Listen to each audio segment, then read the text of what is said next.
pessoal, bom a gente estar juntos, mais uma aula, essa é a última aula da nossa série Revendo Conceitos. A gente falou sobre Deus e religião, falamos sobre felicidade, falamos sobre ser cristão e hoje a gente vai estar falando sobre o que de fato importa. E essa é uma pergunta muito relevante, porque se não entendemos o que realmente é importante nessa vida, como é que a gente vai poder ter prioridades certas? Então, saber o que é importante é fundamental. Nós vamos pensar juntos aqui. O mundo é um tanto confuso sobre o que de fato é importante na vida. Alguns acham que é você ter seus sonhos realizados. Outros acham que é você ter prazer. Outros acham que você que tem talvez o desejo de se tornar algo, ou de fazer algo, ou de ter alguém, isso é o que realmente vai direcionar a sua vida. E eu gostaria que a gente abríssemos nossas Bíblias hoje, para que a gente possa estar falando um pouquinho mais profundamente sobre o que de fato importa. A primeira escritura que a gente vai ler está em Romanos capítulo 1. Romanos foi um livro escrito por Paulo, e Paulo estava preocupado em poder colocar para os cristãos na cidade de Roma algumas coisas que de fato fariam a diferença. E no capítulo 1, no versículo 20, ele diz o seguinte, ele fala: pois desde a criação do mundo, os atributos invisíveis de Deus, seu eterno poder e sua natureza divina têm sido vistos claramente, sendo compreendidos por meio das coisas criadas, de forma que tais homens são indesculpáveis. Basicamente o que ele está falando é, eu e você somos indesculpáveis por não enxergar o que de fato está acontecendo ao nosso redor. Não, Alcides, ciência tem mostrado que essas coisas todas que nós vemos ao nosso redor aconteceram por acaso.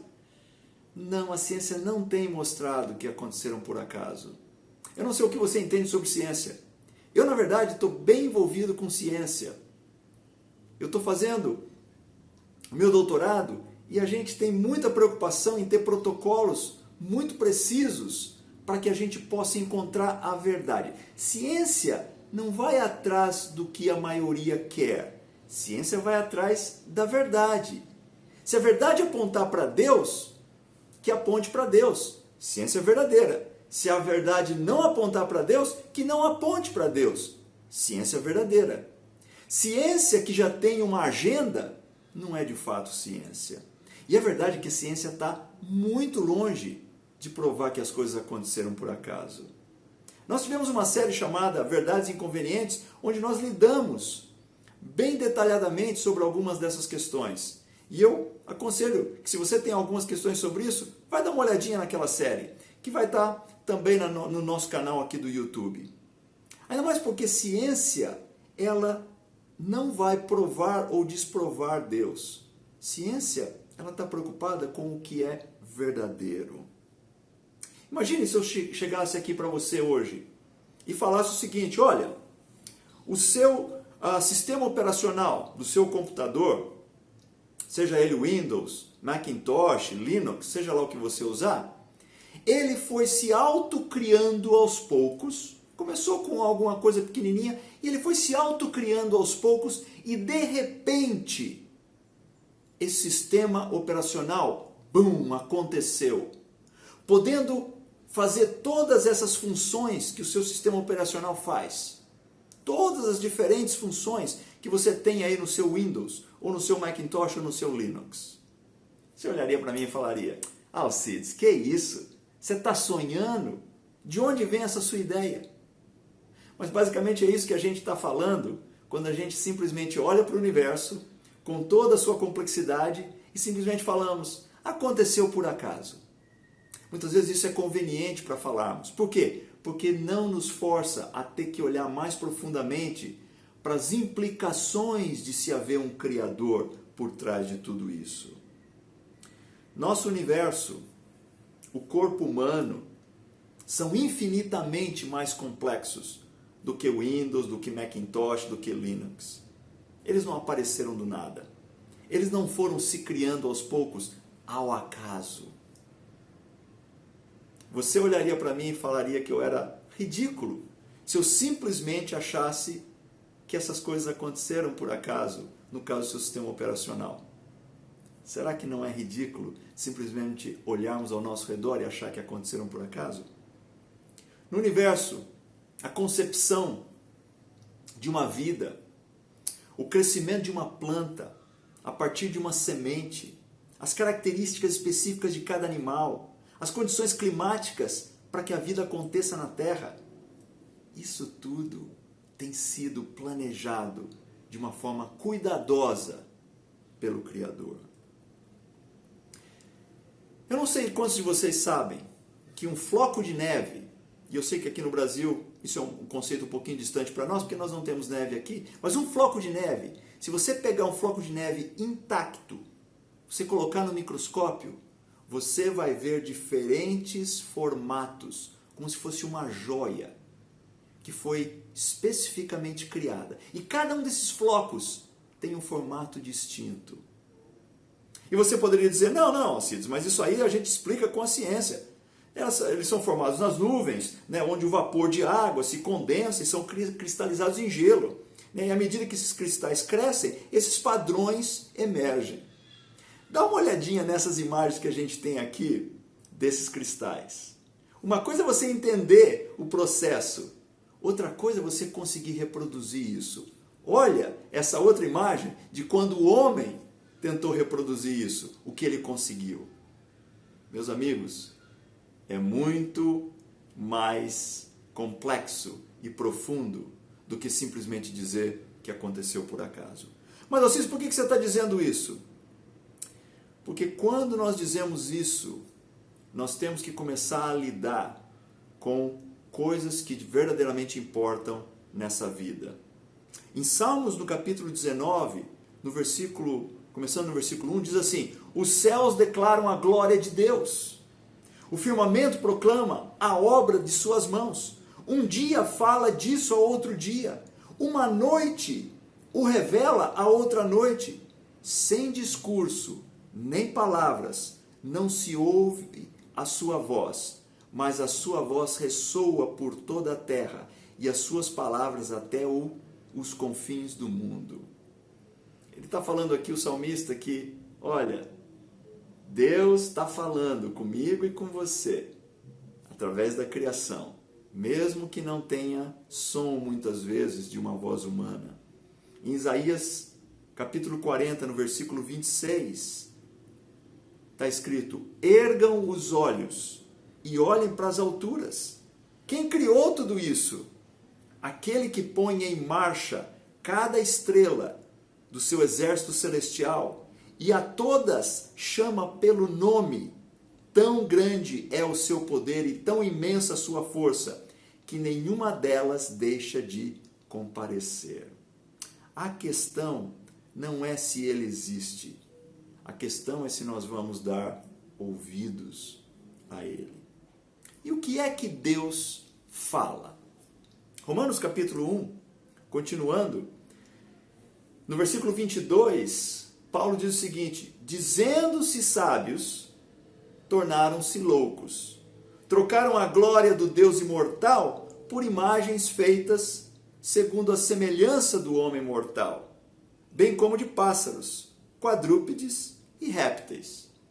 E Paulo estava dizendo aqui como por muitos séculos, por milênios, os homens começaram a fazer imagens de animais, de répteis, de aves, até mesmo de si próprio, e começaram a adorar essas imagens. E você pode falar, não, isso é coisa do passado, hoje em dia não se tem mais isso. É verdade, você não vê pessoas fazendo imagens de pássaros e répteis. Hoje a adoração é de nós mesmos. A adoração, o Deus que controla a maioria das pessoas, somos nós mesmos. Somos absorvidos conosco mesmo. Somos absorvidos com a minha vida, o meu prazer, a minha beleza, os meus sonhos, os meus desejos, os meus investimentos, minhas aquisições, meu futuro. É isso que adoramos hoje. Pessoas deixaram de colocar Deus no centro e passaram a se colocar no centro de tudo. Se Deus existe e se Ele é o que a Bíblia diz, na verdade Ele deveria ser o centro. Ele deveria ser a coisa que mais importa. Pergunto para você, Deus é o centro do universo ou você é o centro do universo? Deus é o centro do universo ou o futuro da minha vidinha é o centro do universo? Deus é o centro do universo ou meu filho, minha filha são o centro do universo? Deus é o centro do universo ou aquela mulher ou aquele homem são o centro do universo? Se nós entendemos as implicações disso tudo, nós vamos ter que entender que se Ele criou tudo isso e Ele fez a você e a mim, Ele precisa ser o centro das coisas. Mas, no entanto, nós temos colocado nossa vidinha como o centro das coisas. Mateus capítulo 6, Jesus lida com alguns desses problemas. E Ele fala no versículo 25, depois de Ele ter falado algumas coisas, Ele fala, portanto eu digo, não se preocupem com sua própria vida, quanto ao que comer ou beber, nem com o seu próprio corpo, quanto ao que vestir. Não é a vida mais importante que a comida e o corpo mais importante que a roupa? Observem as aves do céu. Não semeiam, nem colhem, nem armazenam em celeiros. Contudo, o Pai Celestial as alimenta. Não têm vocês muito mais valor do que elas? Quem de vocês, por mais que se preocupe, pode acrescentar uma hora que seja à sua vida? E Jesus estava lidando aqui com algumas coisas muito específicas no que diz respeito ao que a gente está conversando aqui hoje. Ele fala, olha, temos uma preocupação enorme com a nossa vidinha. Mas ele fala, meu amigo, você não tem controle nem se você vai viver uma hora a mais ou uma hora a menos. Não conseguimos acrescentar nem uma hora na nossa vida. Vai estar preocupado com o quê? Olha o dano que um pequeno vírus chamado Covid-19 tem causado. Não somente às vidas, mas tem causado à sociedade. Você achou que você tinha controle sobre suas finanças? Um vírusinho acabou com esse controle. Você achou que você tinha controle sobre a educação dos seus filhos? O vírusinho terminou com esse controle. Você achou que você tinha controle sobre o futuro dos seus negócios? Olha que um vírus pequenininho fez. Sem falar sobre controle sobre nossas vidas, sobre nossa saúde. Nós não temos controle sobre essas coisas. E aí ele continua, no versículo 31, ele fala, portanto, não se preocupem dizendo que vamos comer, ou que vamos beber, ou que vamos vestir, pois os pagãos é que correm atrás dessas coisas, mas o Pai Celestial sabe que vocês precisam delas. Busquem, pois, ele diz no versículo 33, em primeiro lugar, o reino de Deus e sua justiça, e todas essas coisas serão acrescentadas a você. Aqui ele dá a conclusão. Ele fala, Deus tem que ser primeiro, buscado em primeiro lugar, acima de qualquer outra coisa. Você não é o centro, eu não sou o centro, Deus é o centro. Eu, você, nós estamos correndo atrás do que hoje? Como é que você está vivendo a sua vida? A pergunta que temos que nos fazer hoje é, Deus é parte da minha vida ou Deus é a minha vida? Uma diferença muito grande. Existem algumas coisas que são partes da minha vida, né? Eu tomo banho todo dia, antes de ir para a cama. Pode confirmar com a minha esposa. Isso acontece, tomo banho. Mas você nunca diria, a vida do Alcides é tomar banho. Não, é uma partezinha ali da minha vida, que eu faço ali, gasto alguns minutos todo dia fazendo. Não é a minha vida. Infelizmente, alguns têm feito isso com Deus. Ele é parte da minha vida. Uma vez por semana eu vou à igreja. Uma vez por semana ou uma vez por ano,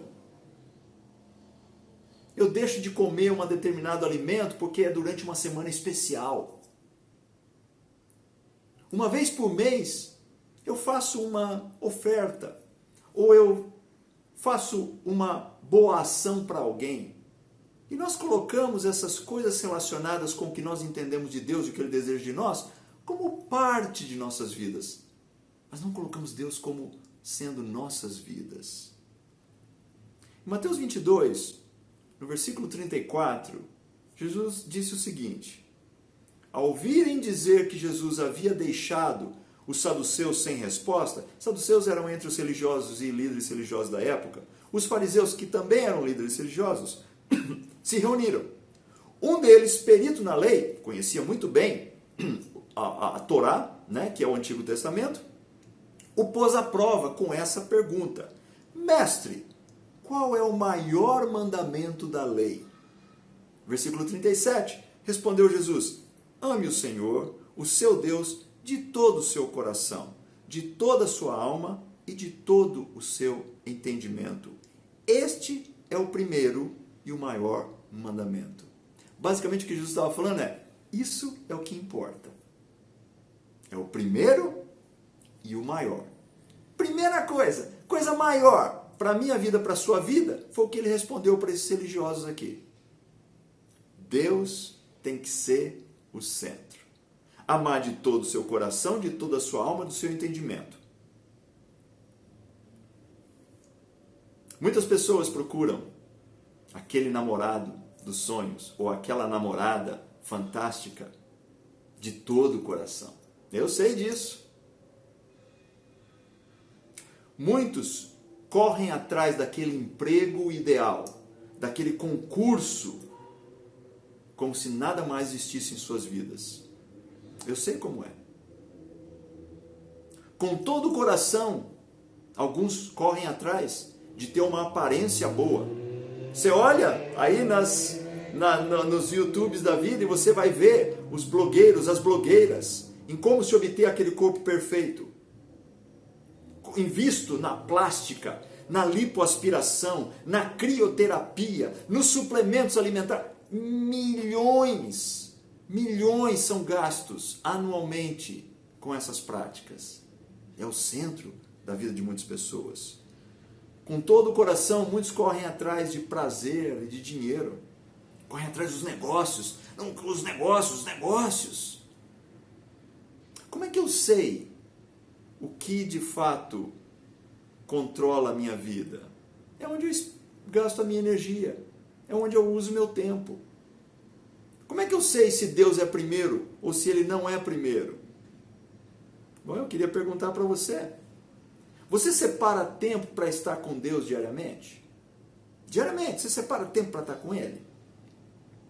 Eu sei que a maioria de nós separa tempo para fazer o que nos interessa. Instagram, YouTube, Netflix, futebol, várias coisas que são do nosso interesse. Você separa tempo para estar com Deus? O que eu quero dizer com tempo para estar com Deus? Você coloca energia para crescer em seu conhecimento de Deus? Por exemplo, você lê a sua Bíblia? Você busca por conhecer mais de Deus através do que está escrito na Bíblia? Aprender sobre Ele? Nós fazemos isso para nos sairmos bem na escola ou para nos sairmos bem num concurso? Se nós colocamos tempo e energia nisso, nós sabemos que isso tem uma prioridade em nossas vidas. Se o tempo e a energia não estão lá, não é uma prioridade.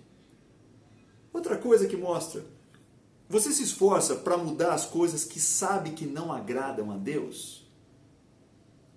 Depois que você leu na Bíblia o que agrada a Deus, você põe a sua energia, você se esforça para fazer o que é justo, o que é certo diante de Deus? Eu sei que muitos se esforçam para poder conseguir aquela pessoa que eles querem, aquele namorado, aquela mulher, aquele homem. Muitos fazem isso. Não, eu vou mudar isso. Não, eu vou fazer diferente porque eu quero agradar aquela pessoa. Você faz o mesmo para agradar a Deus? Se o que realmente importa é Deus, se Ele realmente é importante para mim, se nós entendemos que se Ele existe, Ele precisa ser o centro, não nós, nós vamos fazer as coisas que mostram isso. Vai ser óbvio para os que estão ao nosso redor que Ele é importante para nós, pela nossa conduta, por onde gastamos nosso tempo, nossa energia, se buscamos conhecê-lo com todas as nossas forças, se temos um interesse ardente de agradar a Ele. Nós vamos participar agora da ceia, como nós fazemos dominicalmente. E quando estivermos participando do pão e do suco de uva aí na sua casa, com a sua família, vamos estar pensando sobre que posição Deus ocupa em nossas vidas. Que posição Jesus ocupa em nossas vidas. Nós temos ouvido falar que Ele morreu por nós na cruz por muito tempo, talvez desde que nascemos. Mas o que isso realmente tem a ver comigo hoje? Se eu reconheço e se eu sou grato que Ele morreu por mim, Ele vai ser o centro da minha vida. Que Deus nos abençoe. Muito obrigado.